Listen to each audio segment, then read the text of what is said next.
First of all, please click like and please click the subscribe button down below so you can get more videos from me talking about politics and plant-based lifestyle and current affairs and socialism. This is a response video to Chris Packham's Humans, the Planet's Greatest Survivors video on Double Down News, and I like Chris Packham and I'm a subscriber to Double Down News. It's a good, honest news organisation, and Chris is a very distinguished environmentalist and I like the guy and he means well, but there is something crucially missing from his analysis. In his video he discusses how humans have suffered from pandemics and viruses since the dawn of time, and that essentially the message I got from the video is that there's very little we can do to stop them. This is just part of Mother Nature's process. Trees get viruses and other organisms, and there's very little that we can do. But that is unfortunately false. It's false because a large amount of viruses that we suffer from, we suffer because we have unnaturally domesticated animals, and we have eaten animals when we're not designed to eat them. That is the elephant in the room, and I've posted a video down below of Dr. Michael Greger, who is a virus specialist, who is a doctor, and he runs an absolutely indispensable website called nutritionfacts.org. They show the relationship between what we eat and our health. He goes through thousands of scientific studies on his website, and it's all completely legitimate. The articles that he references are all published in JAMA, the British Medical Journal, and so forth.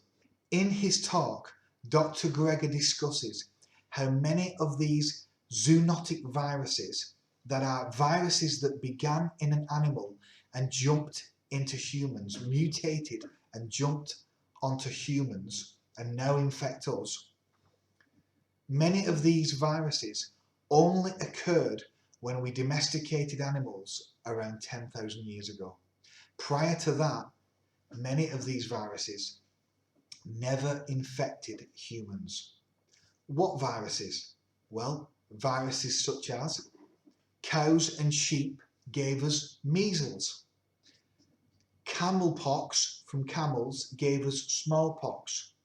From pigs came whooping cough. From chickens came typhoid fever. From ducks came influenza, leprosy from the water buffalo. The common cold came from horses, it's believed.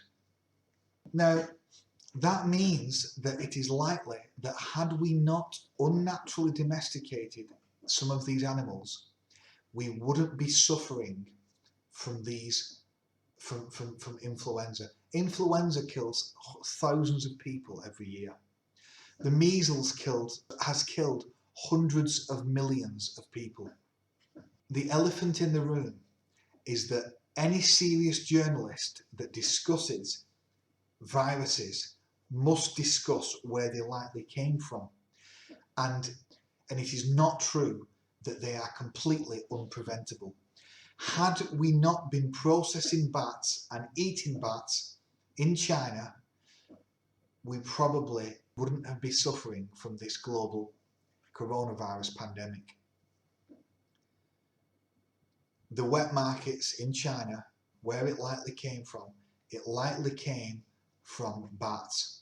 Some viruses that come from animals come from vectors like fleas and mosquitoes that it wouldn't be reasonable that we could completely control.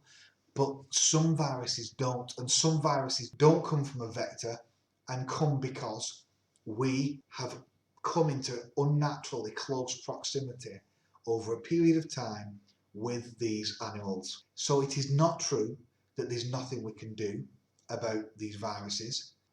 So we shouldn't be factory farming animals.